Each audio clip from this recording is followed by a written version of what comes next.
but some of the things that I'm seeing from feminists are just flat out insane. So I'm not going to throw the baby out with the bathwater, though, because I still believe that we do need a certain element of political incentives and things to keep to drive home the point of being respectful and keeping some of our rights and keeping things in place and balance. Because if we don't, I promise you, just given basic male nature, this can go in a direction that we'll look up and be like, they're going to hands made tail our behinds in a minute. Oh no! So I think the feminist movement is rooted in a fear of men and like a deficit view of men. I think it has been normalized to believe the worst of men, and then we create movements around the fact that men are scary and horrible, as opposed to seeing men needing love and nurturing, needing healing, needing reconciliation, needing literal Jesus. Women were led by emotions. So as soon as we feel like something's off, or we feel he's being mean, or we feel this or feel that, we take it to that next level. And if they don't come into alignment with how we feel, well, now we got to go. Now we got a divorce. He takes the phone away because her grades aren't good, or his grades aren't good, or he's mouthed off at the teacher. And now all of a sudden, he's mean. He's mean to the kids. He doesn't want to listen to them. He's a father. He doesn't parent how we parent. And that's why there's a mother and a father, for the balanced dynamic. What's up, everybody? My name is Mel, and welcome to Life Coaching by Mel. Here at Life Coaching by Mel, we speak truth regarding the nuclear family. And if you're new to the channel, do me a favor, hit that subscribe button, hit that notification bell so you get each and every one of my videos. Hit that like button for me. Hit me in that comment section. Today is going to be an invigorating conversation that I know you want to contribute to, and be sure to share this with at least one person. Let's get into today's topic. Ladies and gentlemen, thank you so much for joining today. I have an amazing conversation for you today. I have three amazing ladies who are firecrackers. I'll be honest with you. These ladies don't play. They hold true to their beliefs. They stand firm on those beliefs. And we have a conversation with the intent of answering this question: is the feminist movement still needed?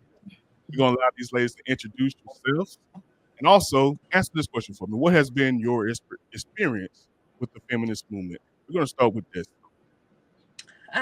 Well, first and foremost, let me say thank you so much for allowing me to come on, say my piece, voice my opinion.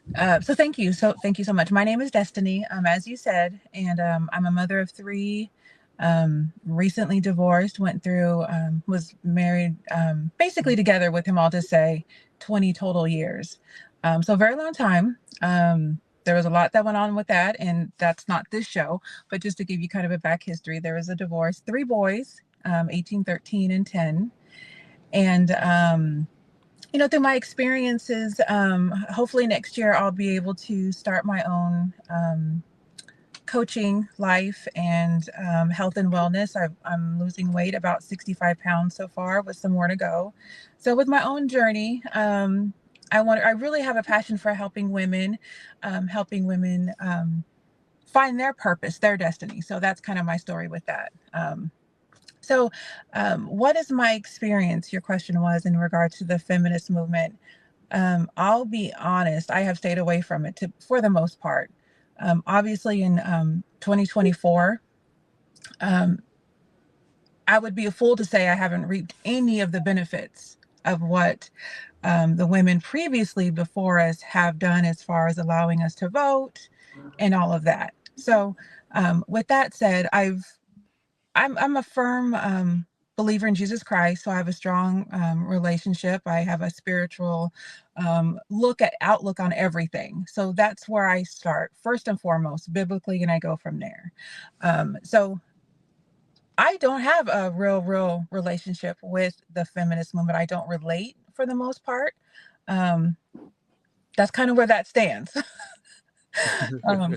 So that's where it's at. Like I said, I'd be a fool to say I haven't reaped any of the benefits, but maybe we'll go further into that in a little bit. But I don't, for the most part, generally speaking, don't have a passion for it, anything like that. So nice, thank you, Sharita. Hey, well, you guys, my name is Sharitha.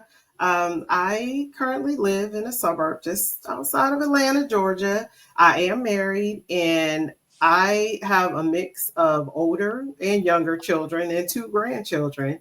Um, and I help exhausted moms and women empower themselves by starting their own online business. So just kind of piggybacking off of what Destiny just said, women's empowerment, just getting our lives right, getting ourselves back in order. So today's discussion is right up my alley. Now, the feminist movement, it's so broad and encompasses so many different things, but it spans several decades, right? And I believe, it kicked off just before I was born. So I'm like, are we talking like old feminist movement or this new here and now? Because it is so different. It looks a lot different because in my opinion, it never really stopped. So I guess you could say I've been experiencing it in some shape, form, or fashion all my life, starting with the women in my family and who came before me. So there's various aspects to the feminist movement.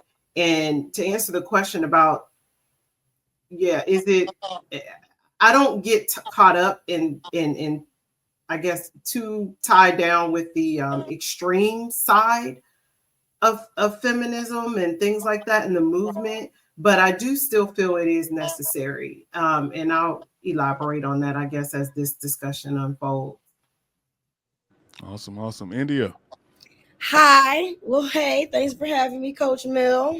Hi, Coach Mill's audience. I am India. There's a million different ways that I can describe myself. So I guess following your all's lead, I am twice divorced. I had a wife. So when I was married to a woman, I was with a woman for 7 years. I was a super feminist. I was super independent. I was a homeowner. I was the breadwinner. I was the head of household. Even though I was feminine, I would say externally, I'm the more feminine. I'm just a more girly person, but I am a boss in general. So I would say in my early years, in my 20s, specifically in early 30s, I don't know if I identified as a feminist, but feminists certainly identified with me because I was the epitome of not needing a man and not wanting to have children. So that is my experience with the feminist movement. All right. Thank you, ladies, for that. And we're going to move forward in the conversation with the first question. What did Kamala Harris's losing of the 2024 presidential election, what did that mean to you or for you as a woman? We're going to start with Sharitha. Well, it meant sheer joy. Now, let me preface by saying I don't have a party affiliation, and of course, you're already aware of that, Mel. I realized that Kamala, and it's just my personal opinion. I realized that Kamala wanted to wear the S on her chest and cape on her, back for feminists. However, I personally felt her philosophy and certain actions and those of the party were extreme.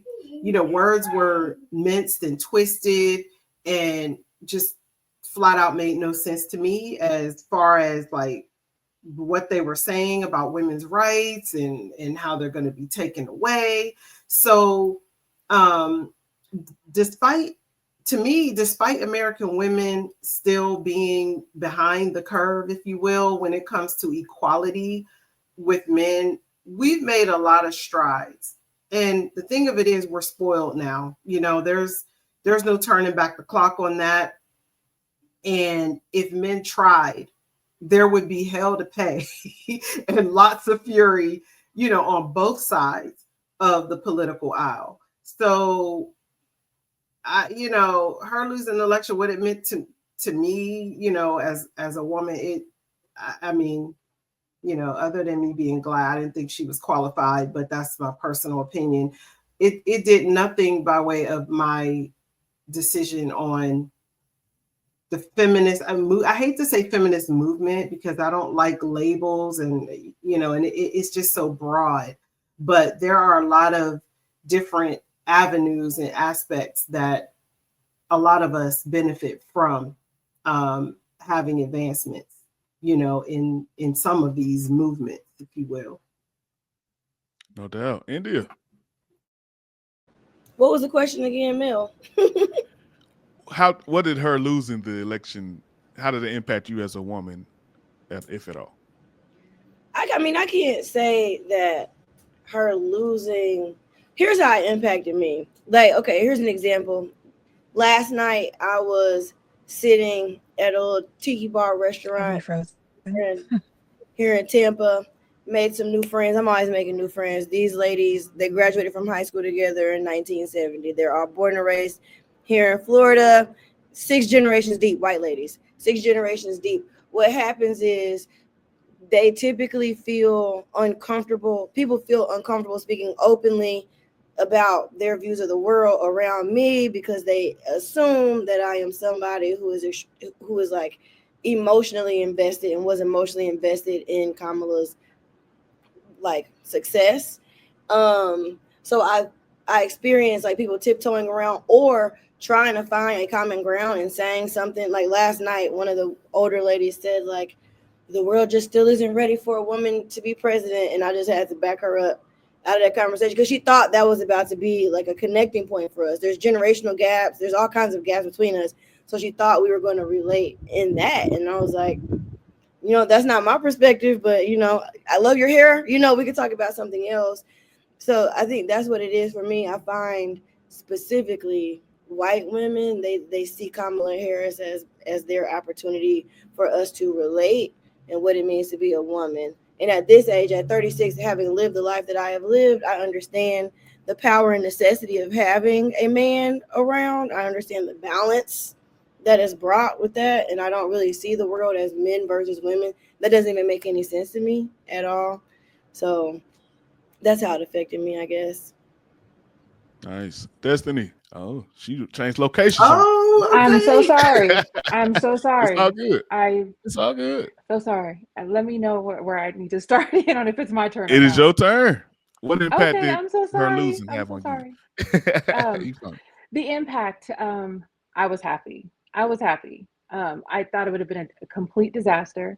I'm not opposed to voting for a woman. I think it takes a very special woman in that position, and she was not it.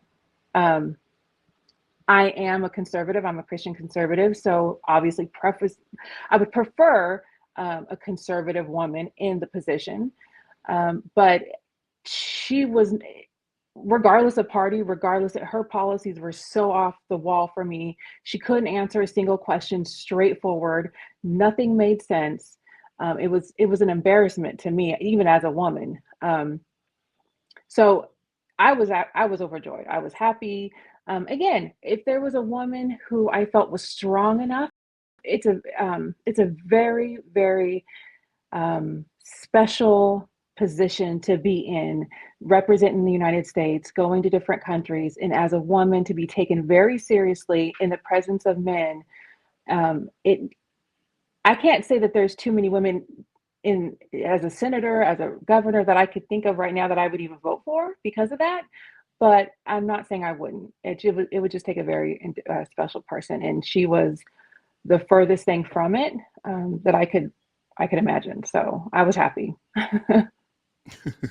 There's a consensus on that, but is there anything that was said from anyone that would like to be offered as a rebuttal? Oh, you guys would like to offer a rebuttal? Nothing? All right, that's good. So let's ask this. So Destiny brought up that she can't think of anyone that she would at the moment that's in office at the moment, but is there anyone else that either of you say this would be a woman I would vote for? Well, my followers know I've been running for president since I was in kindergarten, and I'm very open about that. I've been running for president since I was in kindergarten. So when I first started speaking out about Kamala Harris earlier this summer, people would say like, You know, I got plenty of haters, Mel. You know, I got plenty of haters, and they will hop in the comments and say, "Well, why don't you run for president then?" And I said, "Well, you know what? I actually am of age, and I'm more qualified than you assume because I don't walk around with my resume just on my forehead. I don't need to do all of that, but I'll show you how easy it actually is to put a platform together and make it available." So I started doing those things, and when I say I think I decided at some point I don't really want to vote for anybody for president until I'm voting for myself. And even I understand that as a woman, it's really not my place. It's really not my place. I don't find it to be my place. But at this point, this country needs some nurturing. And I do think that is a woman's power. A woman can come in and see the needs of the people and uplift and heal the people before then handing it back, I think, to a man who can lead in an executive fashion that we need. But it would be me is who I would vote for. That's who I plan to vote for. I feel like I'm the most capable person for the job. Yeah, that was an interesting perspective you gave about women, you know, someone coming in to nurture, to reset things. But I think we are all in agreement here that Kamala was not the one. And if I had to choose and select, you know, Mel be putting us backing us in these corners like, look, give me a name. So, but if I had to choose, I would probably choose Tulsi Gabbard. I love her. I don't know what it is about Tulsi, but she brings that. She has what I observe to be a good balance.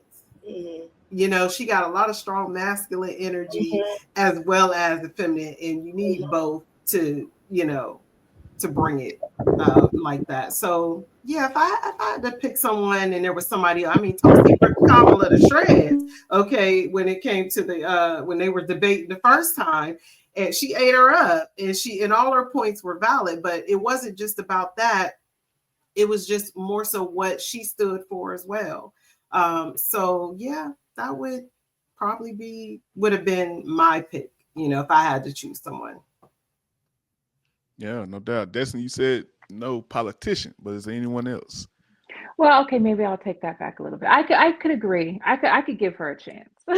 Tulsi Gabbard, I could do that for the same reasons that she gave. I wasn't thinking about her, but outside of politics, there really isn't. I'm a real big, like you said, there has to be a really good mix of the masculine energy with the feminine energy. There has to be a level head. I don't want emotions. I really don't. That's not a position I want to hear someone what they feel, you know. Right. You can't be the president and be all in your feelings and emotion. No. And, you know, and God has given us those, and it's a blessing, and we are to use them for our benefit. I have no problem with that. But when it comes to that position, I don't want to hear nothing about what you're feeling, you know, a good intention or making this group feel this way or they're feeling that. I don't want to hear all that. What do we need to do to get the country where it needs to be? Point blank, simple, black and white. That's what I want to deal with. So that's why I say very few, even myself, I think I regulate myself pretty well. But even myself, I understand, oh no, I'm in my feelings today. It's not, I'm in my feelings and I recognize it. I'll be like, oh, what is wrong with me today? So, you know, it's knowing your strengths and your weaknesses, and knowing a weakness is actually a strength. So where you can basically monitor yourself, but it's just not, for me, I can't see, you know, it has to be a lot of masculine energy for me. Yeah, this world doesn't even really want to acknowledge that there is a difference between men and women, and there should be. There is purpose in there being a difference between men and women. As a matter of fact, if man really was created first, and then our creator was like, you can use some help, you know, like that's what was seen, like, ooh, man needs some help. Let me give man woman. That means we come with obviously different attributes that are helpful to the man, and then therefore helpful to society. But as long as we pretend like men and women are the same, men and women are equal and have the same jobs and the same responsibilities, then we look at women's emotions as a weakness as opposed to it being a blessing and a gift. The fact that we are so sensitive, so emotionally inclined, that's our role in society. That means that we should not be making decisions about war or trade or, you know, any of these things. How we can't make those decisions because we're going to allow our feelings to lead. And this is a corporation. America is a business. It's a corporation, and it has to be treated as such, not a family. Exactly. Yeah, I agree with you, India. I think that there has to be, you have to have a stern resolve to you, you know, when you're doing stuff, because you got a lot of women that, like you said, the US is a corporation, and there's women who run companies and corporations, and we all know that balance has to be there. But also for me, because, you know, Kamala's name was brought up, is that, you know, these pretenses and false, she was not authentic. And you can't present yourself in that manner when it comes to, regardless of what the agenda or order of the day is. We all know that these government, there's just full of a bunch of movements and agendas, and they hijack everything. But being real and being authentic about it and being sincere, people can read, they can read you. We know how to read the room. So when you come from that angle and that aspect, and it just was a poor representation of us as women. Number one, you know, forget Black. There's so many debates on what is she, but either way, it was just a poor representation. And in my opinion, it was an embarrassment. And I'm like, good grief, you know. And I think hopefully, you know, it doesn't. Hopefully, it doesn't smear chances of another qualified woman, but it does take a strong one. I know I couldn't do, I don't want to run this country. It's too many layers of stuff going on, but you know, I just think it does show how we, that side of us that, you know, needs to be kept in check when you are talking about running a major country. That's just, it's my thoughts on that. Because what does it even mean to be a woman? I would ask my followers this when it comes to her. They're saying both of her, she's a woman. Okay, what does a woman mean? What has she done that is in alignment with what women do? Now, I am also a childless woman. I'm a childless woman because I care about the world that I bring my children into. I'm being very intentional about that. So are you a childless woman? If I were in her position, I would say, I've not yet had children. I did not have children because I just wasn't satisfied with the way the world was operating. Or I did not have children because whatever. It means something to be a woman, to be able to bear, to create life. It means something. So just leaving that out of the conversation entirely, but constantly talking about reproductive rights was strange to me, because what does it mean to be very strange? What does it mean? Even though I don't have children, my reproductive capacity is like what defines me the most personally, with being a woman. So that it constantly will come up in conversation for me, because I think about everything like a mother, even though I'm not biologically a mother. That's how I see the world. I see the world with my children coming into it. What kind of world do I want my children to inherit? That would be the benefit of having a female president. You are receiving that nurturing feminine energy. We did not get that from her at all. So she redefined what being a woman means to the world in the worst of ways, in my opinion, and took us further away from that appreciation for femininity and nurturing and emotionality and sensitivity. They took away the value of that. That's very well interesting. said. Well said. And that was very well said. But it's also those things for me I didn't want to see in office, and that's the hard dynamic for me, because you explained it very well. She was a poor representation of what a woman is.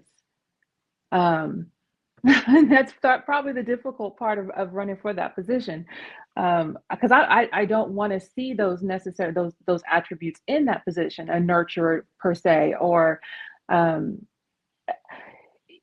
that's a position where you have to set aside all your personal beliefs, your emotions, your feelings about who's going to be impacted on what policy may go, because it's for the country, millions of people, right? So I don't know about you, but like for me as a woman, I want to say, well, I could do this, that, but I know in the back of my head, I'll be thinking, well, it's gonna impact this person. Well, how is this person? Okay, well then I'm overthinking 1,000 million things, and just doing my own daily things. I'm like, okay. What am I gonna do? It's just not, it's not Yeah, because drone strikes have to be ordered. You're thinking about the children. You're thinking about the mothers. You're thinking about the innocent bystanders, the elderly. That's just what it is. You got to drop on them. Like that's part of the job. And a woman will sit and cry at our desk for hours, be up at night thinking about the implications. Forget all that.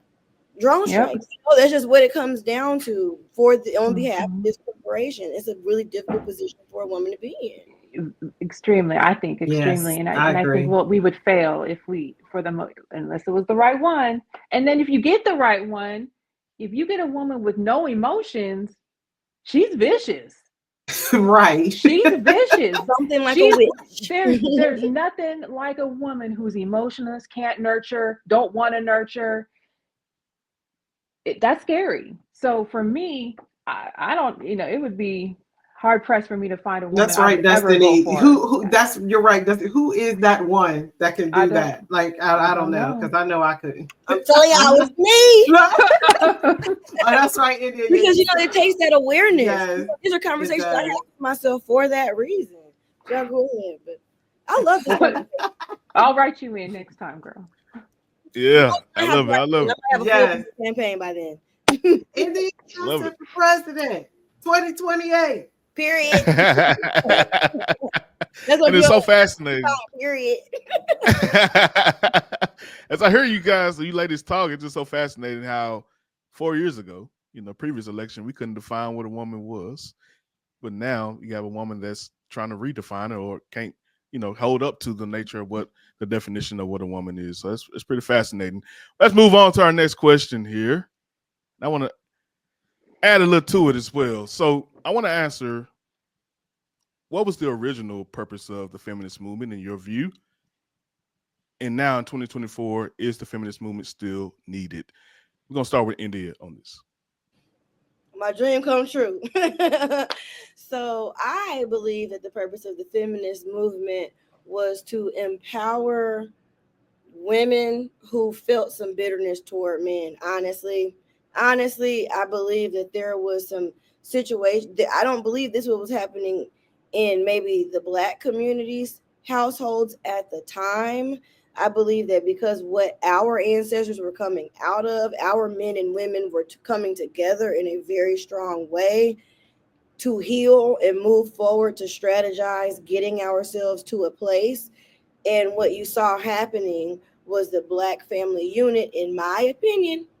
What you saw was the Black family unit advancing at an exponential rate, while the counterparts, non-Black counterparts, were now experiencing work stress, home life stress. They're experiencing these new stresses because now some equality is coming into play that might be cutting into their finances. It might be making them feel insecure. If you're at a restaurant, and now there's a different vibe in there, we bring a different vibe. So there's all these insecurities that our elevation kind of initiated in their communities and their households.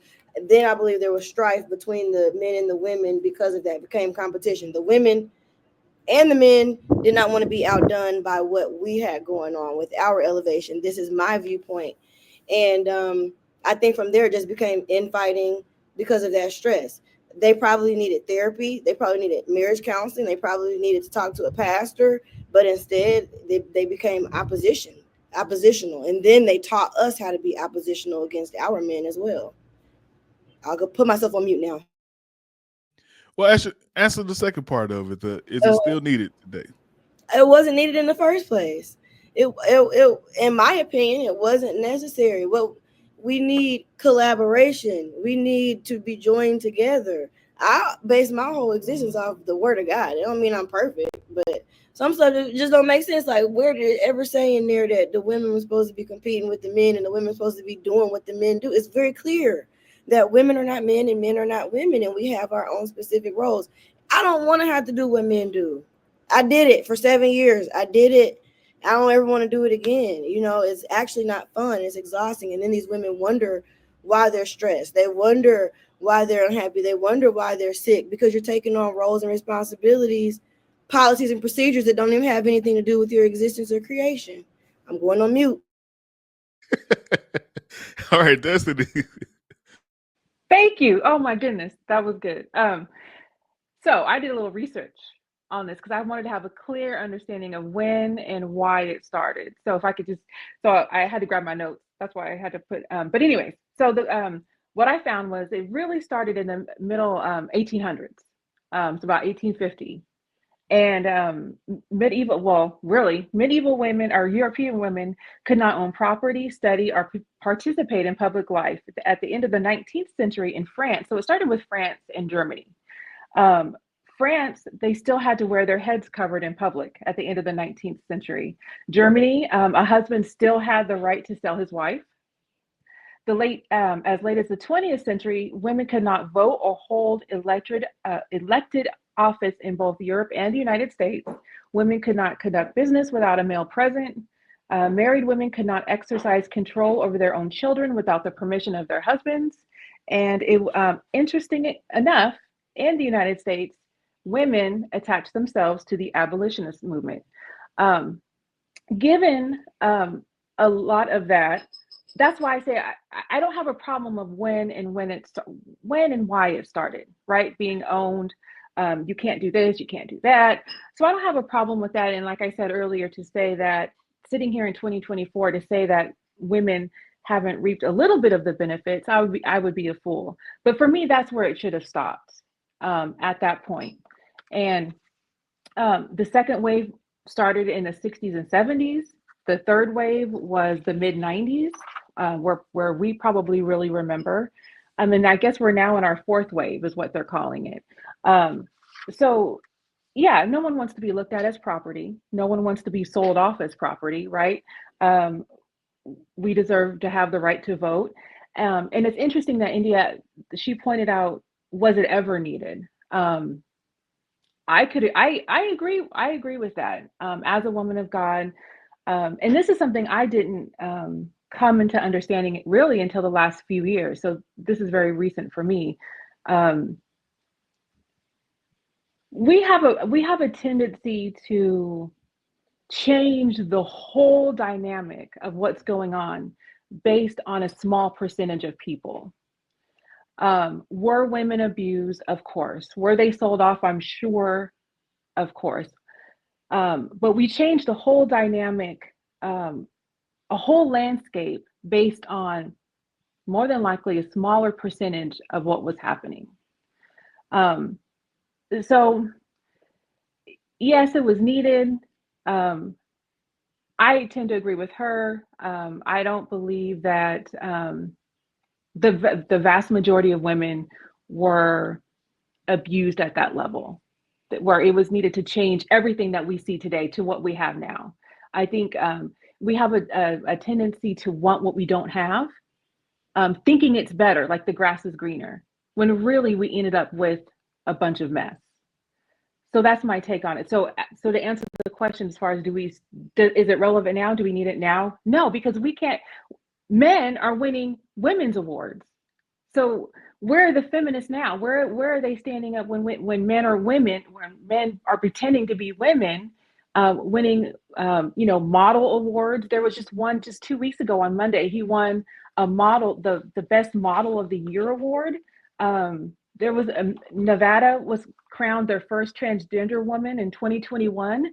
Maryland did it in 2024. We know that they're competing in women's sports, and these are things that women have been striving for since they were little girls, being in pageants, whether you agree with them or not.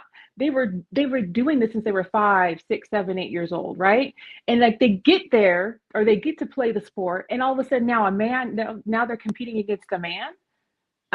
So no, it's not needed in my opinion, and I think it's actually an affront to who women are. And these feminists who say they love women, where are they at? They're not speaking out against it, and I think it's a travesty. Sharita. Well, I have a bit of a different opinion. Like I said before, the feminist movement is a political movement, and when you translate that from political, that means law, that means governance, right? And so, is the feminist movement still needed? To me, absolutely, 1000%. And the reason I say that is because women are still largely subdued because we operate under a patriarchy. And when you understand, again, that the male nature and female nature and why laws have to exist in the first place, we have to make sure that we stand 10 toes down so that we can have the freedoms and so forth that we have now. I mean, some people argue we're not really totally free. And yes, I agree with that to an extent, but we operate under a patriarchy that's here to control, right? Those are the facts. It's not my feelings or emotions. If you look at things, salaries and wages are still significantly imbalanced.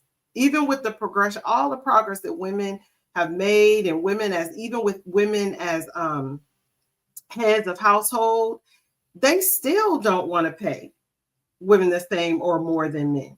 It's really sad, which is why more and more women are starting their own businesses now, at a rate that's double the number of businesses started by men. It's not fair. So we have to address the need and urge in male nature to conquer. It's very strong, even if it's masked or subtle, because men in general have to be at the helm, right? And take all the credit. Our nature as women is not to compete, but under this system and structure, we're made to compete, and not only against men, but amongst other women. So, and I'm not being petty here. It's just my observation. So if you slow down and think about this long enough, you'll see it. There's a lot of talk right now about declining or negative birth rates, right? I mean, women are exhausted under the current system.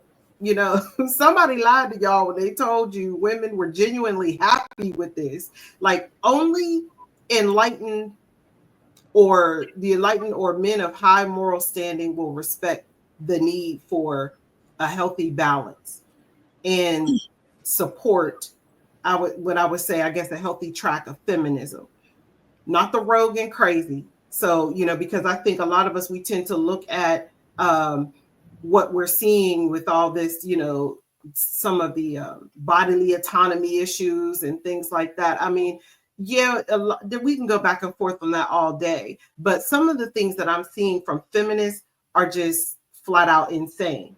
So I'm not going to throw the baby out with the bathwater, though, because I still believe that we do need a certain element of political incentives and things to keep to drive home the point of being respectful and keeping some of our rights and keeping things in place and balance. Because if we don't, I promise you, just given basic male nature, this can go in a direction that we'll look up and be like, they're going to hands made tail our behinds in a minute. Oh, no. So although I'm married, to me, I'm a huge advocate for the independence of our women. And I really can't, get deep into that story. But what I will say is all women should have some type of means where they can comfortably support themselves and have like a sense of fulfillment and merit behind it, like something that they can really call their own and that can't be taken away from them. You see, because the world and reality we live in, it's not the fantasy and illusion that has been set before us. Okay, Sharitha, hold on if I got to, because you just said so much that just excited me. So first, I think the feminist movement is rooted in a fear of men and like a deficit view of men. I think it has been normalized to believe the worst of men, and then we create movements around the fact that men are scary and horrible, as opposed to seeing men needing love and nurturing, needing healing, needing reconciliation, needing literal Jesus. And instead of us playing our part, our role, we have a very specific role in existence. Women do. It's very clear. And instead of us playing our role to bring balance, to bring that, men are going to naturally veer more masculine. It's our responsibility to provide that femininity. Once we get into our own masculine energy and see men as our competition, nobody wins. The children don't win. This movement, all movements perpetuate the problem. Because if in 1913, my founding sorority members were marching for women's suffrage, that was in Are you about to? I am. What? I don't do too much about that, but I am too, sis. I am too.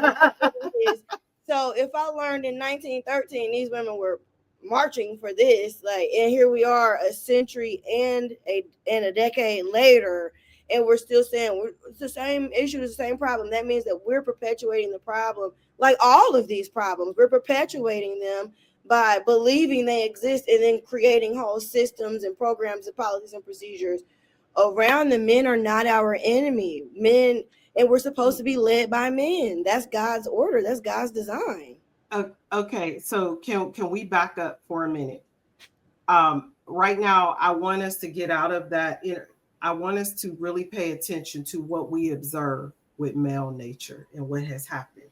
What you know historically, what you know now, what you know from your own like personal experiences. From day one. Now, everybody, right.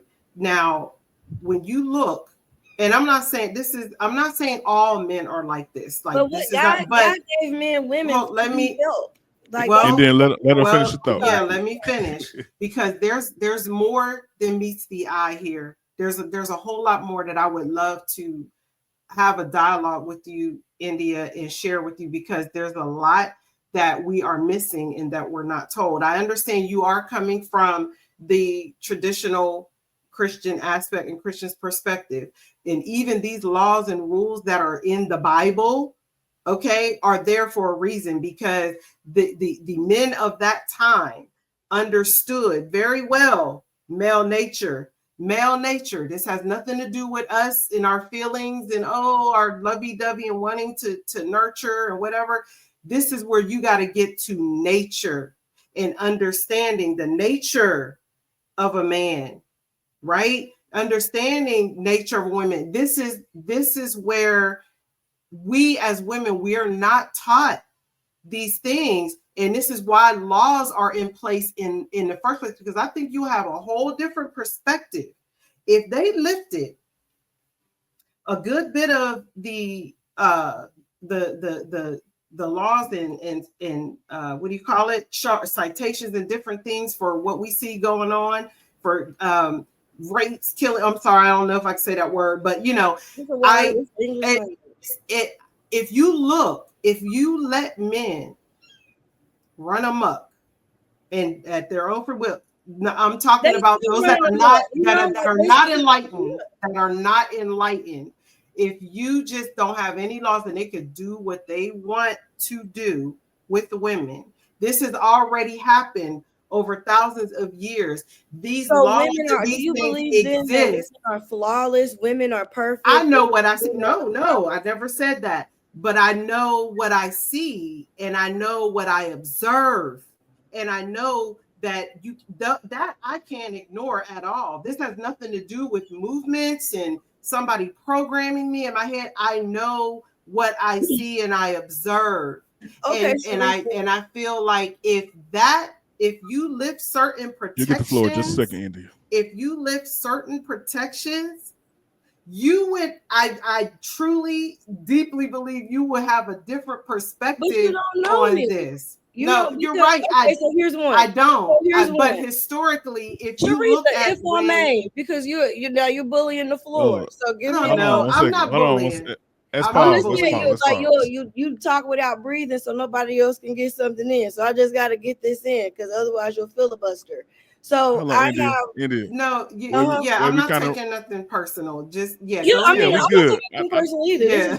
I know everybody good, but let's. All right, Mel. Now she filibuster, so it's my turn to respond. She said a lot, and so I'm just trying to respond, and then she'll respond. She will be, but I just want to make sure we have order. Let's try to be succinct in our responses, but let's try to not cut each other off. All right, let's do that. Go ahead. All right, but after a while, if somebody goes, I told you I don't do panels because people filibuster, and then they just go. You know what I mean? And it's not a dialogue. So it is, you're making assumptions, right? So after being married to a woman, like I said, I purchased and sold 2 homes. I have started multiple businesses. I created 50 jobs in the city of Indianapolis. I was people's employer. Okay, feeding whole families. I've done that whole thing, right? There was a moment that I realized, actually, I would prefer to have someone with me doing these things. So I did all the things just because the law said I could. I married a woman because the law said I could. I did certain things because the law said I could.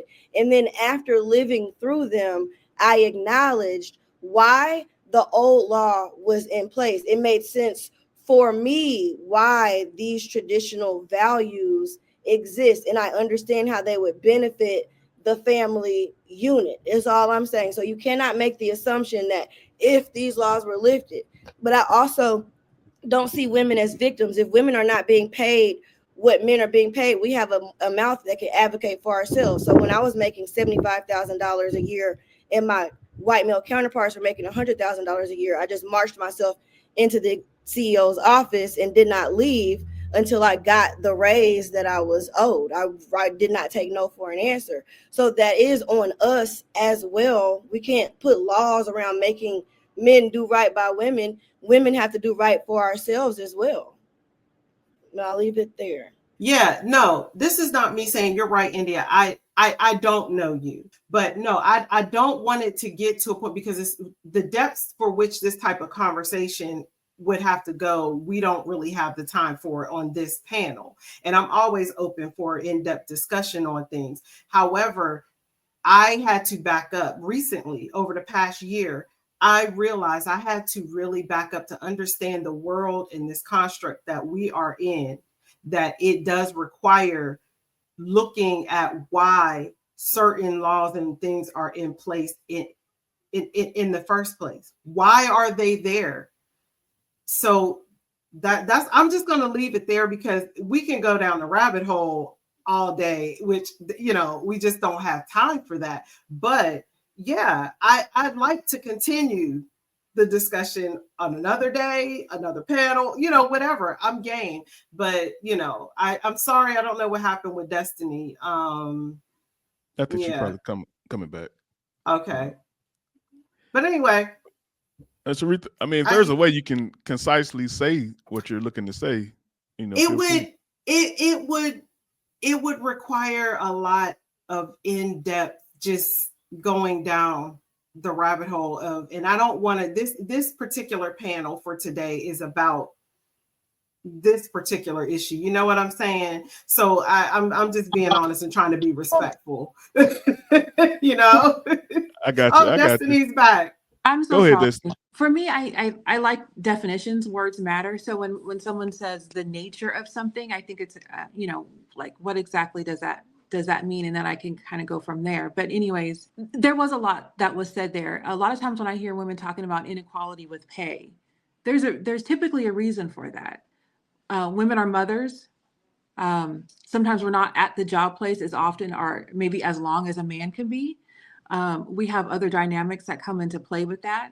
And then first I have to ask, do we we're quick to say that we're not getting paid the same, but do we know we're not getting paid the same? I don't know about other states, other places.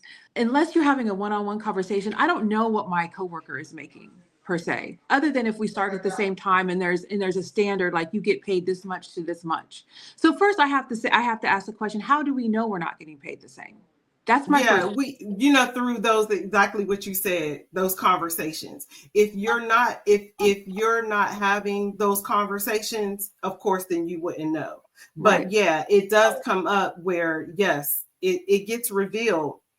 And this isn't just about jobs, because I haven't had a traditional job in for forever. Okay. I've been, working for myself and have my own business for a long time. So, but that's what ends up. And then also, just with India, there are women who they're not mothers, or maybe they want to be, but maybe they're not. Some just flat out don't want to be.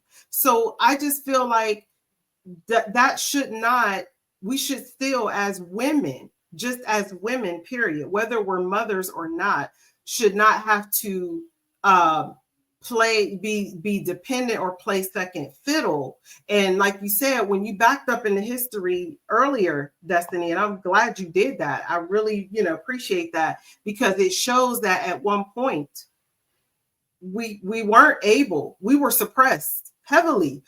We weren't able to own land, have houses, businesses. We weren't even allowed to participate in commerce to that extent. And so that's why I say, for me, I don't like to, and I don't want to get labeled as someone who wants to be on bandwagons and movements or whatever. I really don't. I really don't. But I do, to an extent, when it comes to what we're calling the feminist movement. It spans so many different broad categories, though. But what we're calling the feminist movement, I guess, in my mind's eye, is one where women are not restricted, right? And we're not subdued in some way. We're allowed to live freely and do whatever. If we choose to raise the families and be married, then great. If not, then great too. So but we're not viewed that way for the most part when it comes to politics and dealing with each other. I think all of us here on this panel right now today are pretty much like, yes, we need a good balance. We don't need this, what do you call it, bickering and infighting with men versus women and all of that. I think we're all on the same page there. And I would have to agree, but that the larger construct, right, and the macrocosm does not look at it that way. That's not the reality we're in. So having certain protections and things like that, and fighting for our rights, if you will, I don't feel like we should have to do that, but we do. That's just how I see it. That's my personal opinion. So I'm gonna leave that one alone. Go back to this, and I think you're trying to finish your point, right? Yeah. So I hear what you're saying. I think there's a lot when it comes to the income thing, but also the fact that again, going back to when I hear male nature, I kind of feel like when Indy was saying, it's based off of a fear thing. I don't believe that the vast majority of women and wives were subdued by their husbands. I don't believe that the vast majority of them were abused by their husbands. I don't. The law was there, and I say I don't agree with some of those things, but for the most, it's not I don't believe that it's in a man's nature to want to suppress his wife or suppress his daughters, or again, I'm not saying that men haven't. I believe that we live in a fallen world. I believe that we are all born into sin. I believe that without Christ, men are liable and women are liable to do just about anything and everything. So I think it stems from that. When I pulled up some more information and I went to go look at how women are actually doing in today's world mentally. We are the highest across the board when it comes to mental illness.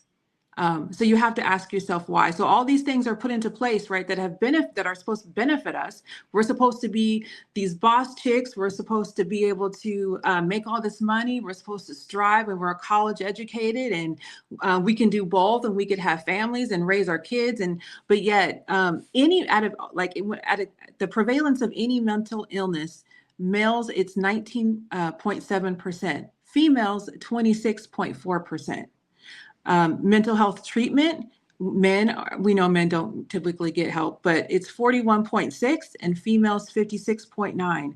On the serious mental illness side, males 4.8, females 7.1.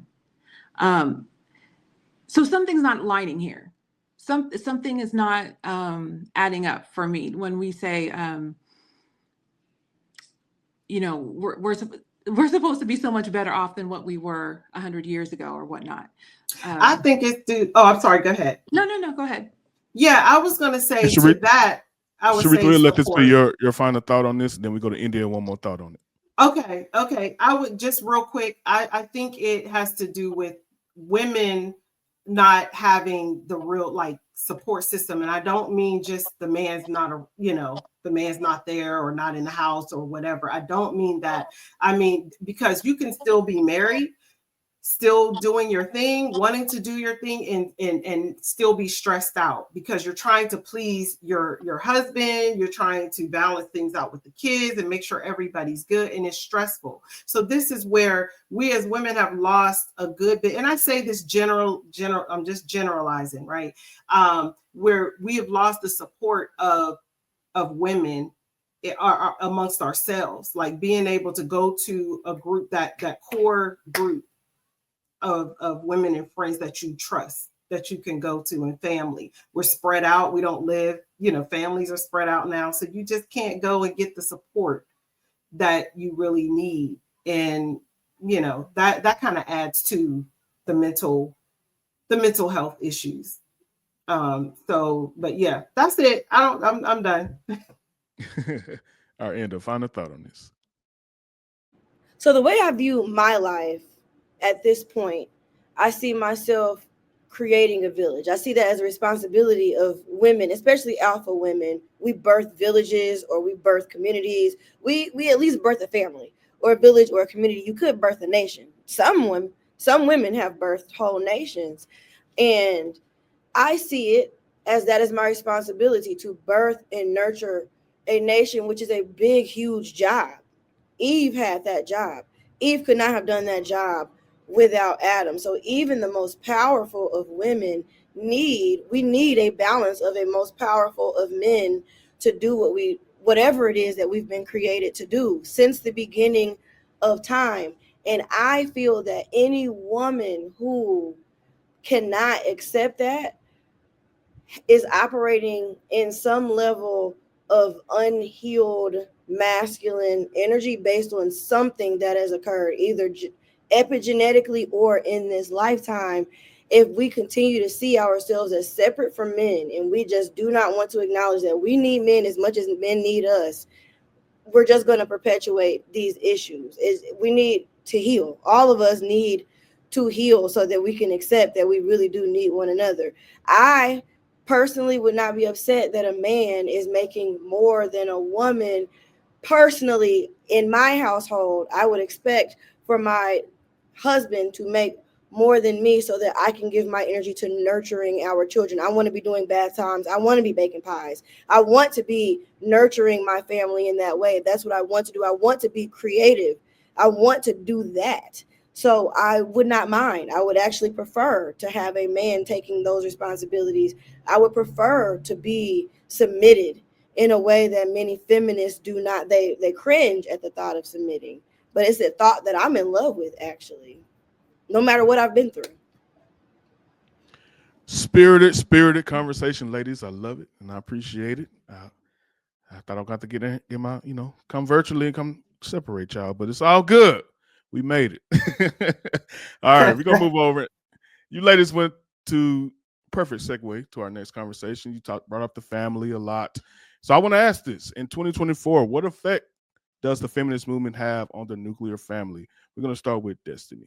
I believe it's been very detrimental to the family. I believe it's been, it almost gets me emotional because when I talk to, women and, and men, I don't believe we understand men's hearts enough. When men love, they love very deeply. They love wholeheartedly, sacrificially, and they are, how do I say it? Almost confused as to what's going on. Like when you talk to them and they've been divorced and they're like, I was doing this and I was doing that. I was sacrificing and I was loving her. And one day, there's a whole ramification. I'm divorced, so I get it. But I think it's been very detrimental. Divorce rates are extremely high. Extremely high. It's tearing families apart. Children are being raised with, in a large extent, I'm finding where women are even not allowing the fathers, good fathers, not abusive fathers, good fathers, not to have time with their children because they felt, I don't know, they were controlled because a man put his foot down, or a man said, no, we can't go on that vacation, or no, you can't buy that $100 purse. He's controlling, he's mean, or maybe he was harsh in his tone. And I'm not agreeing with those certain things, harshness, or don't get me wrong. But sometimes we have a skewed view, and this goes back, to what a man's role is within the family. Women were led by emotions. So as soon as we feel like something's off, or we feel he's being mean, or we feel this or feel that, we take it to that next level. And if they don't come into alignment with how we feel, well, now we got to go. Now we got to divorce. And we're finding this. And I've talked to women, and I'll listen to what they explain. And there isn't one biblical reason for the divorce other than the fact that he was mean and controlling. And when I try to get an explanation of what that means, it's, well, he didn't understand me. None of these are biblical reasons. I'm not saying that they're necessarily okay, but we're destroying families, which God has ordained, because of a feeling, or not being able to come into agreement with something, or because our feelings were even hurt. Okay, so our feelings were hurt. Now what? So we're gonna, so my thing is, it's hurting the children deeply, and we're seeing that in how they're in their behavior at school. Many women, not all women, are raising them with feminist ideals, to where they don't respect men, they don't respect their own father. So I believe it's impacting generations at this point. And girls now, is middle school, don't want to get married. They want to they want to be the boss babe. They want to be the boss chick. They don't want kids. So we're seeing, I think it's going to get worse. We're starting to see the role of what's happening. And it's sad. It's sad to me that, and when you talk to men who, like I said, good fathers who aren't even allowed to really spend time with their children. They have to pick them up on a Saturday, drop them off by 6, and then they'll pick them up. Like, they can't even spend the night. And there's no good reason other than the fact that she's controlling the situation, and she wants the control because she doesn't like him anymore, and manipulating the children to feel the same way. And I've experienced that in my own family. I've seen it happen. And it's sad. Parents need both. And it's 50-50. And I will go so far as to say this. Look, there's absolutely no reason why a father shouldn't have 50% of custody of his children at all. No reason, other than abuse, other than something that's obviously abuse and all that. But I have seen some of the, like I said, he takes a phone away because her grades aren't good, or his grades aren't good, or he's mouthed off at the teacher. And now all of a sudden, he's mean. He's mean to the kids. He doesn't want to listen to them. Like some wild stuff. He's a father. He doesn't parent how we parent. And that's why there's a mother and a father, for the balanced dynamic. And men are being penalized for being men and for being masculine. And it's the there's no reason. Sorry, there's no reason. I get pretty excited about this. There's no reason why fathers should not have just as much custody as the mothers have, and they are just as much of a parent as the mother is. Not any less, not anymore, whether we birthed them or not. Without their seed, we wouldn't even have that child. And if we made a poor decision on who we decided to be the parent of our children, guess what? That's something that we have to accept, pray over, and deal with it, and allow them to parent our children. Sorry. No need to apologize. Sharita. Okay, sorry, I had to click the unmute button there. I guess my position is probably a unique one, and it probably is going to come across as really weird, seeing as though I am in the traditional nuclear family situation. But I just tend to look at a lot of things and observations with my journey, right, in my life, and the women that are around me, and what they communicate, what they express, what we all talk about.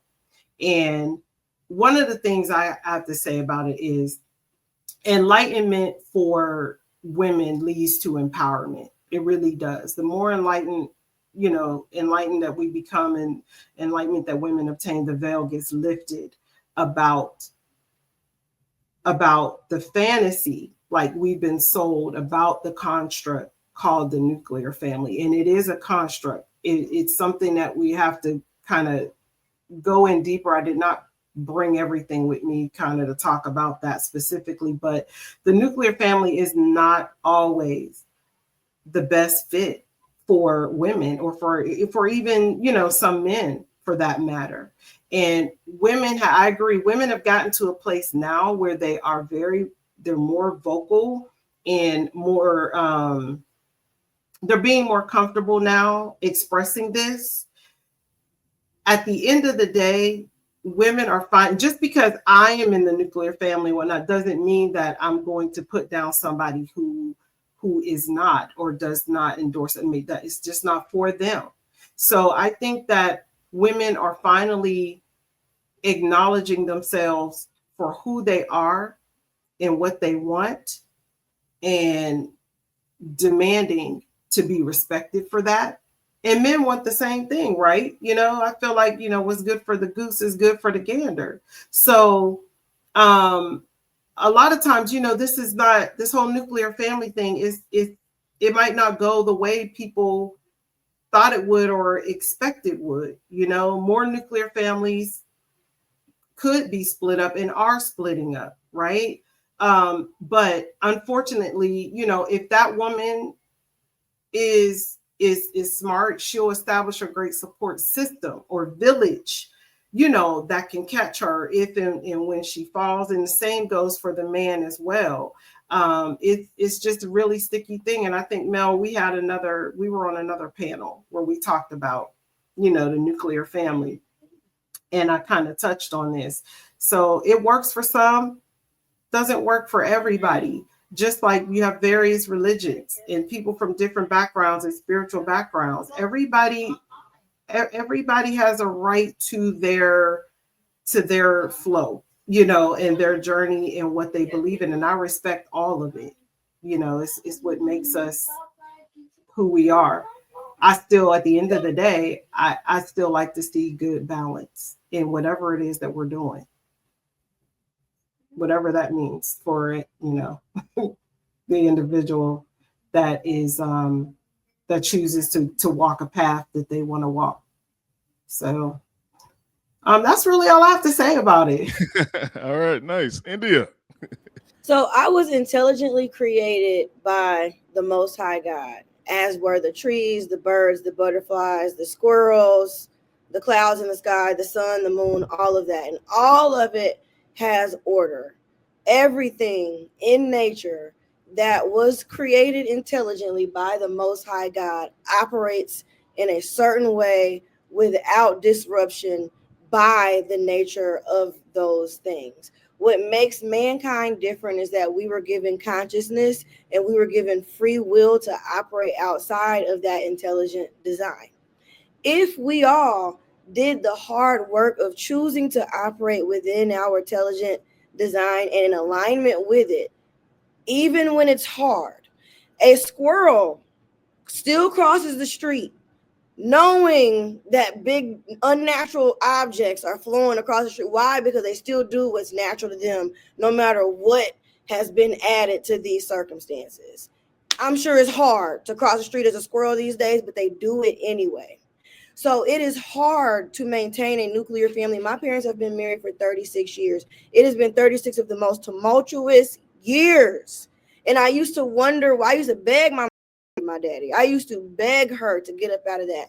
And at 36 years old, I am so grateful that I was raised in a household with both my parents, that I'm grateful that I had a military army war veteran father who put his foot down. Now, he had some things that he had to work through that war did to him, that childhood did to him. But my mama loved that man, period, still to this day, no matter what, no matter how foolish all four of her daughters thought it was. Our mama loved that man and stuck beside him. And I've learned something, even being twice divorced myself. My mama didn't stand for that. My mama don't stand for that. Even I know that there was benefit for me and my sisters, for my mother sticking through what she stuck through. So we had our daddy. So we were raised in a balanced household. And so that we were disciplined the way that we were disciplined. There is a huge difference between me and every other 36-year-old girl raised on the far east side of Indianapolis, because I had the daddy that I had.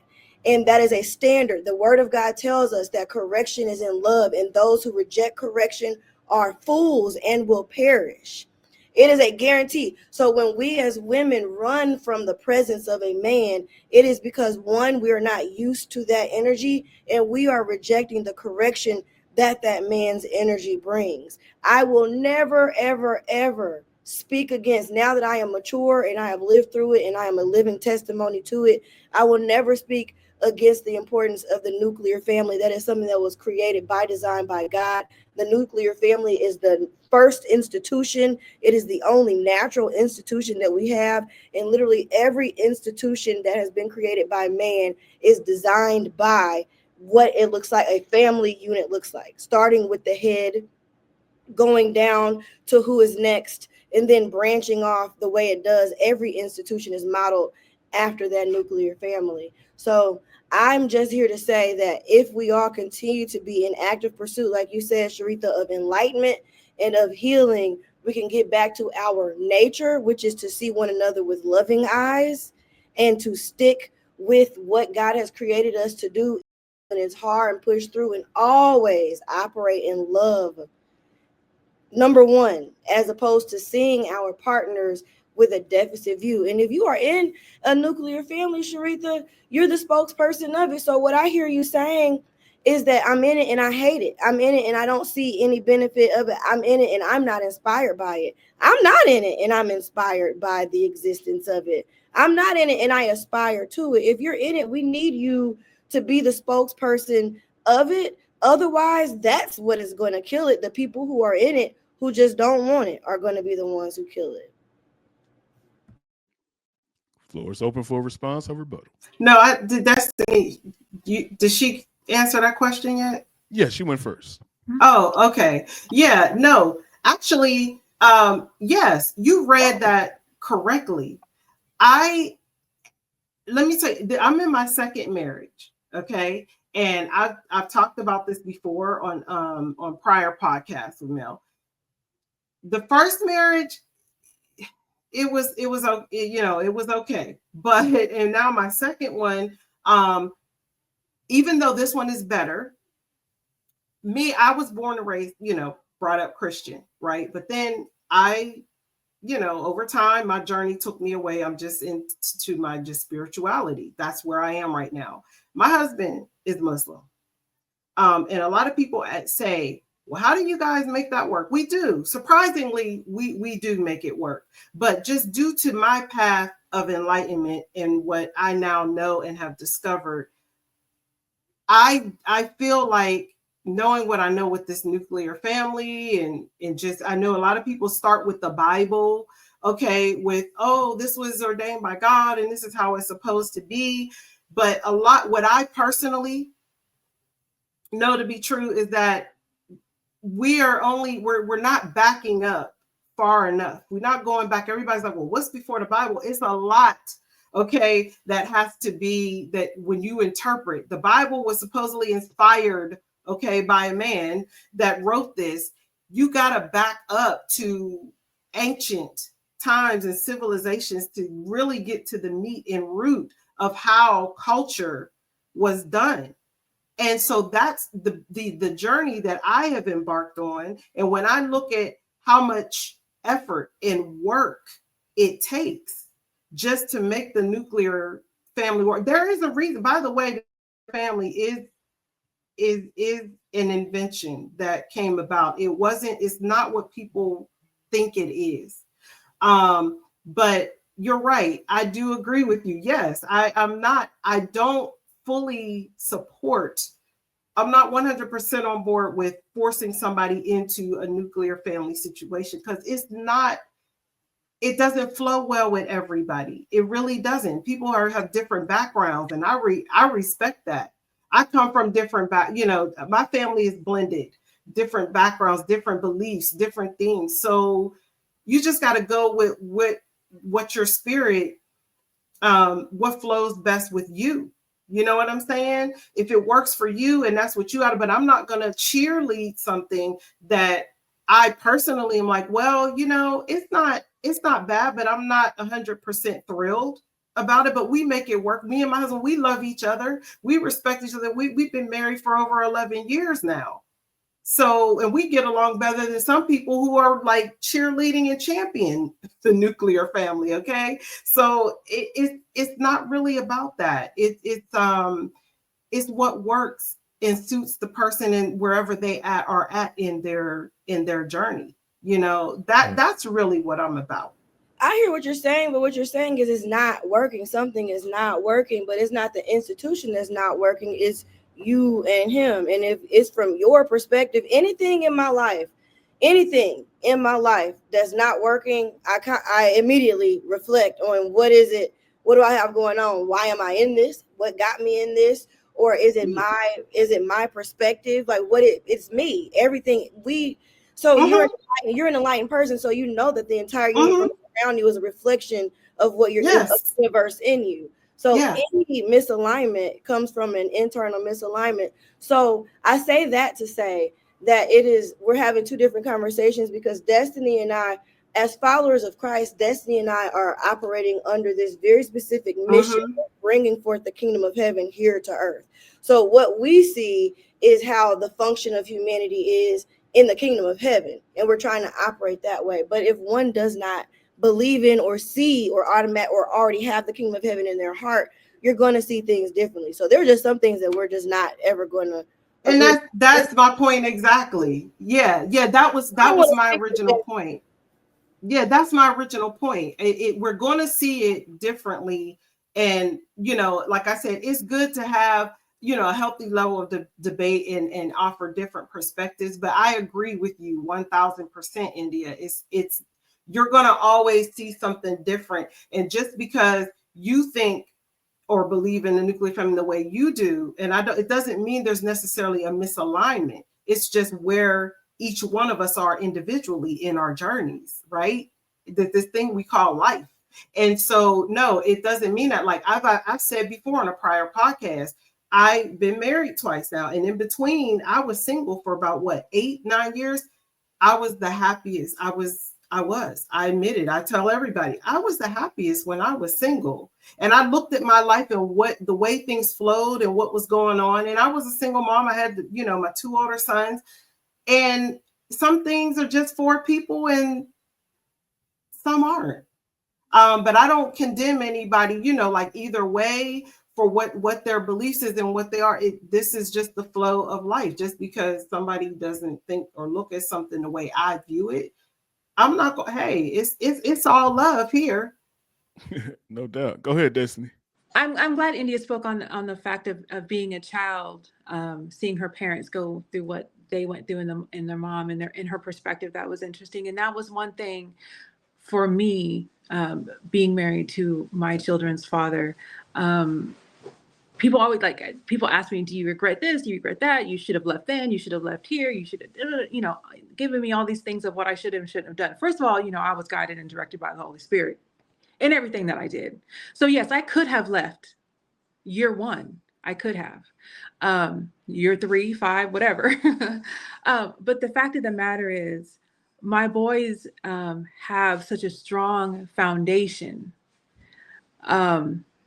in all areas, and all of them are very much marriage minded. They don't talk girlfriend talk, and they don't talk who they gonna get with, or she looks like so I am very grateful, and despite of what I may or may not have went through, despite of my own feelings, despite of my own my pain or hurt or any of that, I'm grateful that my boys see life the way that they see it, and they have a strong foundation in that area. So I appreciate your comment in regards to that, because that reminded me again, of an appreciation. I don't regret anything. So I went through what I went through, and that was because of a choice that I made to enter into that specific institution with that specific person. It wasn't the institution that was wrong. It definitely who I chose to say yes to. But even aside from that, there's a couple of things that I wrote down to touch base on. Family is the basis of any strong society. Since the beginning of time, every strong country had strong families. Even as strong as Rome was, they understood family was the pinnacle of having a strong country. And that was, to me, that when I learned that was very impactful, because we know in Roman times, homosexuality has been around forever. It's not new. Michelangelo, it's been around for a long time, but they never changed the laws to fit for that type of union, all to say. They knew that they had to keep the family together, the nuclear family, in order for the country to be strong. So that was when I really started looking at that made a strong impact on me. I don't know, that was, and that's outside of any spiritual belief. There's a spiritual belief, and then there's just, they understand what makes a strong country is a strong family. I think on the spiritual side of it too, we have a hard time. A lot of times women have a hard time understanding that we came from a man originally, and it was for men. So we were never really designed by God to just be out here, like uncovered, like we're just our own, we are our own people. Don't get me wrong, but we come from man for man. So that's why we have we're trying to do something that we really don't have a business doing, if I can say so. We're trying to be leaders. We're trying to be authority in certain areas. We're trying to be our own, when originally that was not God's design. That wasn't the purpose. And I think whenever you try to do something, use something outside of the purpose of what it was intended for, you're going to see a problem. I can't take my screwdriver and try to cut paper with it. It's not going to work. You're going to have a problem. And that's kind of how I see some of that.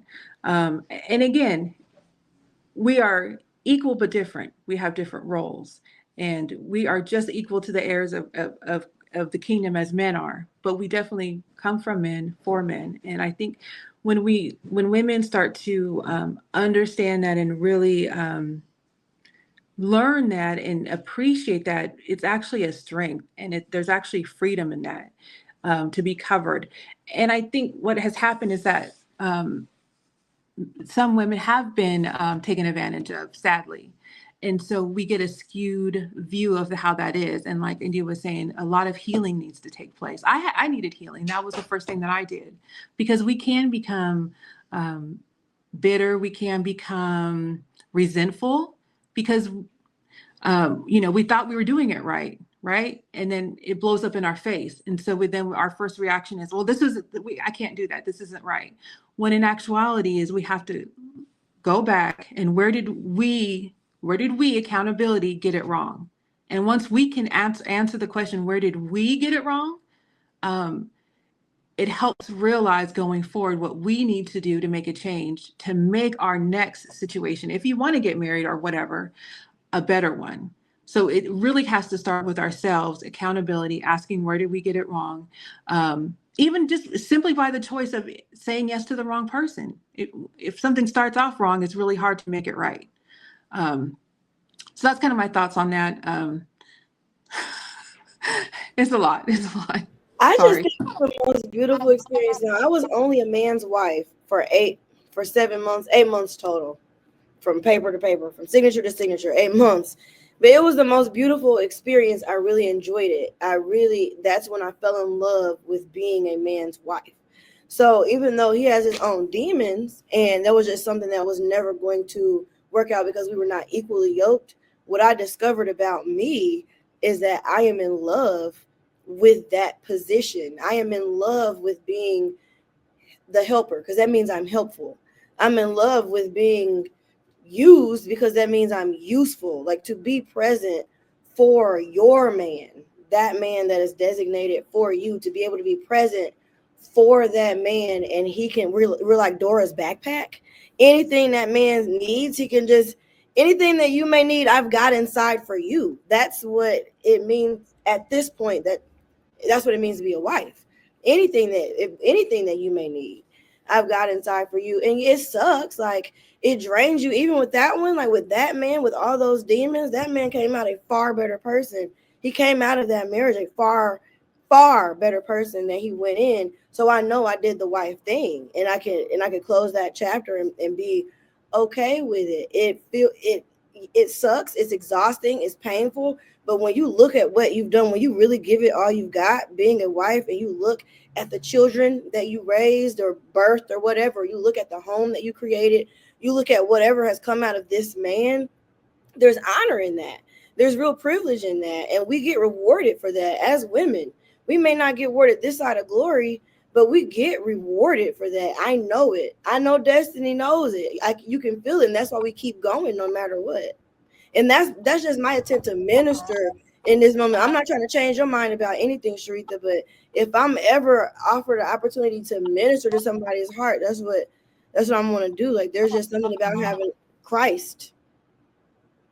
I know that's the difficult part when I have conversations with Christian, right? And Christian women, and even any, like I said, my husband's Muslim.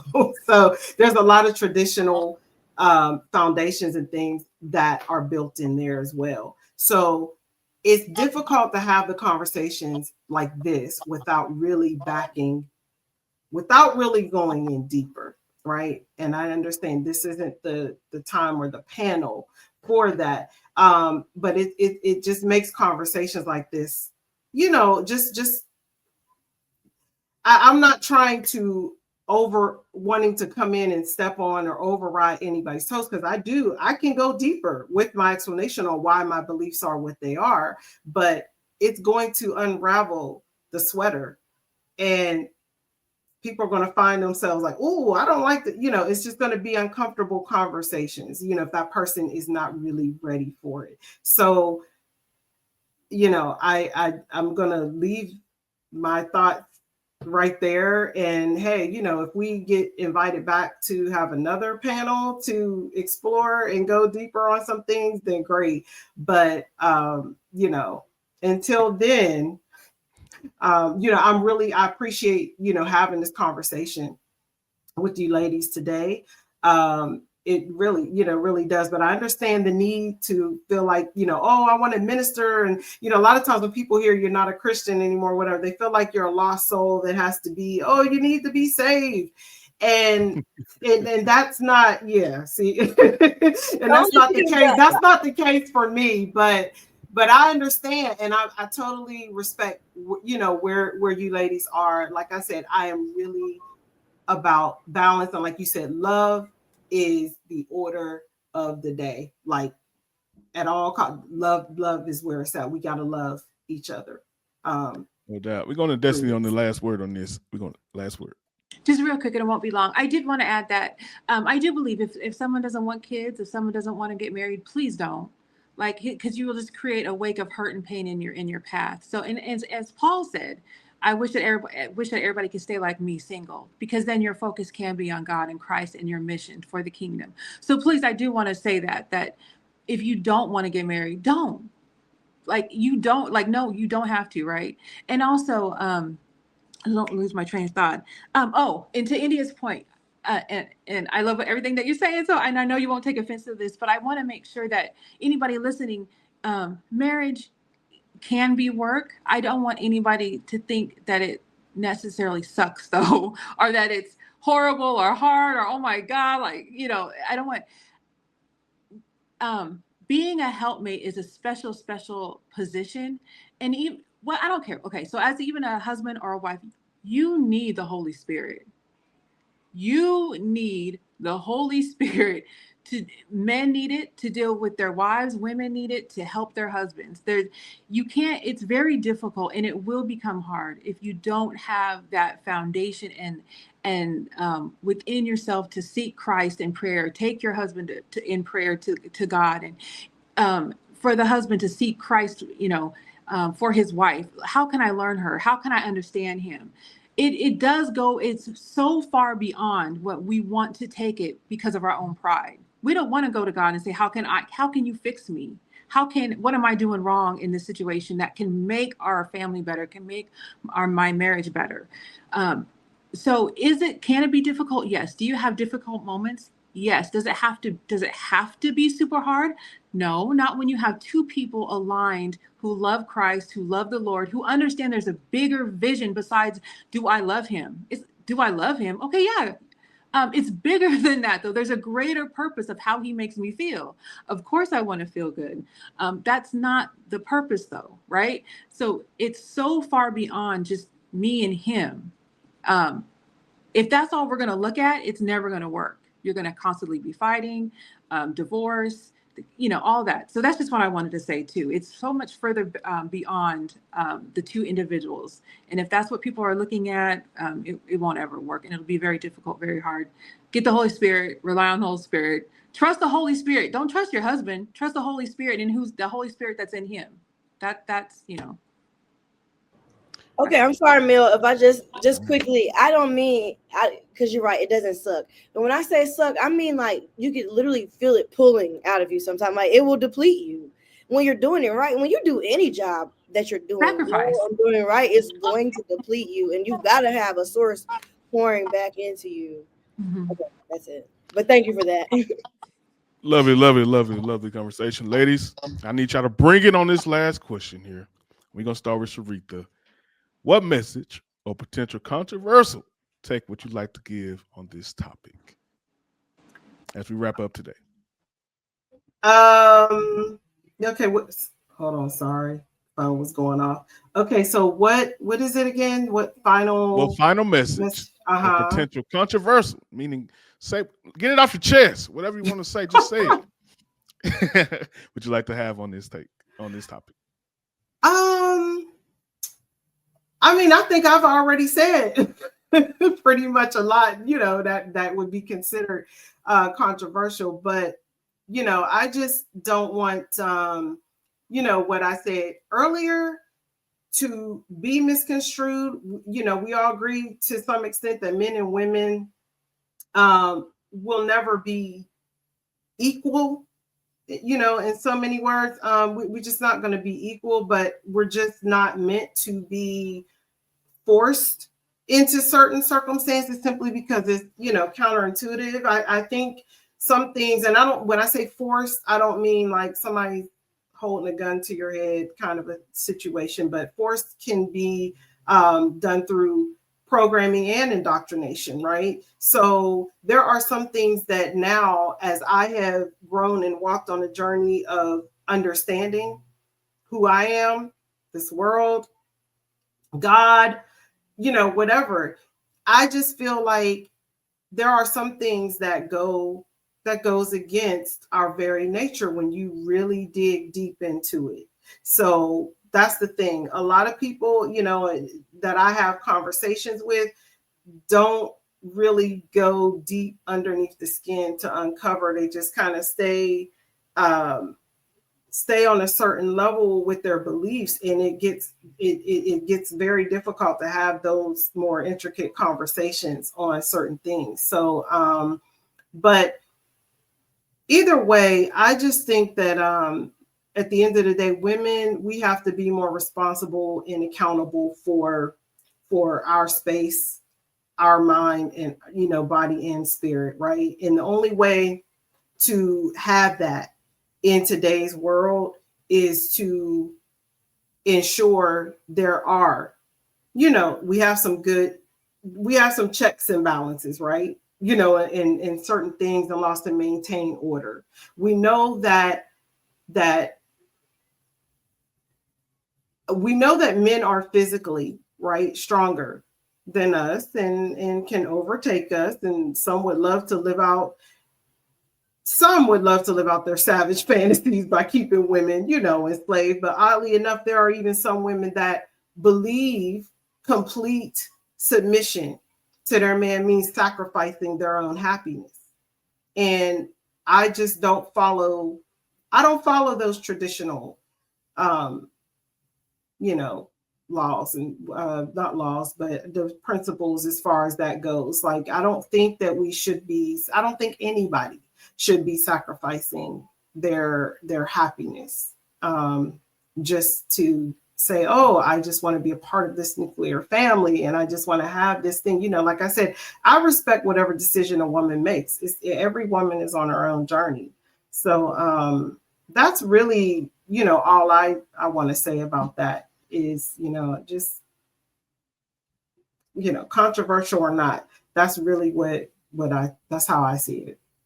No doubt. All right, India. Controversial. The most supreme being in all of God's universe is the fully self-actualized feminine female human being. Bonus points for melanin. When we are tapped in to our creative nature, we are the closest thing to the supreme being of God, who created everything that we exist amongst. We actually create life and birth it. We are the vessel, Yep. We are extraordinarily powerful. So being able to submit, there was a time when I was, I had a lot of power over a lot of people. And I could have abused that power. And there were opportunities for me to abuse that power. But being able to submit takes true strength, to submit to the will of God, to submit to whatever is above you, knowing how supreme you are, and you could do damage with that. So when a woman is able to know and see who she is, and simultaneously can submit to something, she has exercised a level of power that the universe isn't even prepared for, but was created for. That is my controversial take. All right, Destiny. Happiness. Controversial. Yeah, we said a lot in that area so far, I think. My take really, which is anti-modern, I guess you can say, is I would love for women to learn and understand the power that we have in our true femininity, the power that we truly have in knowing who God created us to be, what our purpose is here on earth, that there is strength in submission. It's not about being controlled, because a man who understands submission understands the wisdom of his wife, understands how she can help him and guide him and actually take him to a new level that he couldn't go possibly without her. So we have a very skewed way at looking at our role and how that's been changed through feminism and what we have been told even what we have been told matters. Like, we're not even, no longer is it important to be a mother or a wife per se. That's not what our daughters are being taught as they're being raised. Everything, even in Christian circles, it's be a boss, own, go to school, get your degree, become a doctor. And I'm not saying that those are bad things. I'm not saying that. It's just that we've taken that and made it more important than who God originally designed us to be. And there truly is power and understanding that there's again, many of us we've gotten with the wrong men. We just have. And it has skewed how we view ourselves. It has skewed how we see God our Father, and a lot of it, and a lot of it hasn't even started with the men who we've decided to be with. A lot of it has started with our actual earthly fathers, whether they were even there and present. If they were present, were they neglectful? Were they abusive? Were they, did they love us the proper way? Did they train us the proper? Because how we view our earthly father a lot of times is how we're going to view our heavenly Father. So if we feel like we were neglected by our Father, what makes us believe that our heavenly Father loves us any different or any better or whatnot? So then we have a skewed idea of who we are as women. So I think if we can really take the time, get back to what we were originally created for, why we were created, who we are as women, the power that we have, and in all that God has created us to be, wonderfully made, fearfully made, we will truly find freedom within that, more so than what we think we have found freedom in. Because you talk to women who have done all the things that they said they wanted to do, and they're still extremely unhappy. They're still searching. They're constantly wanting more, constantly searching. And to me, that's a big factor in why even this feminist movement, we have second, third, and fourth waves. Like, what are we doing? Like, I mean, what's going to be the fifth wave? We constantly wanting more because we don't know who we are. We don't know what we were created to be, why we were created to be that. So I think if we get back to the simplicity of it, we'll come to really learn that. That's my take. Love it so much. Ladies, such a powerful conversation. Amazing as a man to see you three ladies just sit. No, I'm just joking. It's been great. It's been amazing. But thank you so much for joining. Guys, if you're in the comment section, let us know. Not that who won, anything like that. Just let us know what your thoughts are. Add your thoughts to this conversation. This is a collaborative effort here. Sharitha, India, Destiny, thank you so much once again. Enjoy your day. Hey, what's up, everybody? My name is Mel. Thank you for joining my channel. Thank you for checking things out here. Oftentimes we go on people's pages and are like, man, what is going on here? What is the purpose of this channel? So let me be clear. The purpose of this channel is to speak truth regarding the nuclear family. And when I say truth, I'm not saying my truth, not your truth, but the Lord's truth. All about the word, all about the ways and the will of God. What does he have to say about the nuclear family? And I believe the generations of today, whether it be Gen X, millennials, Gen Z, Gen Y, whatever the case may be, I believe now we have a very toxic relationship regarding marriage, regarding family, regarding having children. We're in a toxic dynamic as we speak. And honestly speaking, a lot of the answers that we're looking for in our community, a lot of the cures and a lot of the answers would come from a proper, fulfilled family home. If you go down the line of everyone's individual trauma, there you will find some negligence or some type of issue that they had with their parents. So here on this channel, we address those things head on. We don't place fear in those issues and avoid the topic. We do what Jesus did. And when he said, don't assume that I came for peace, but I came with a sword. I came to turn family members against family members if it means you following me. If you have to cut them off, if you have to address them and have arguments for you to follow me, so be it. And I think at this point in our society, we're at the so be it stage. So here at Life Coaching by Mel, I'm all about bringing healing to that. And the number one way to do that is have honest conversations. So if that's something you like, that's something you're into, that's something you really want to be a part of, be sure to hit that subscribe button. Be sure to comment. Let me know what you think about everything. I do my best to respond as often as I can. I want to hear from you guys. This is not about me. It's about healing our nation, healing our states, healing our cities, healing our community, healing our homes. Love you guys. Take care. Let's go.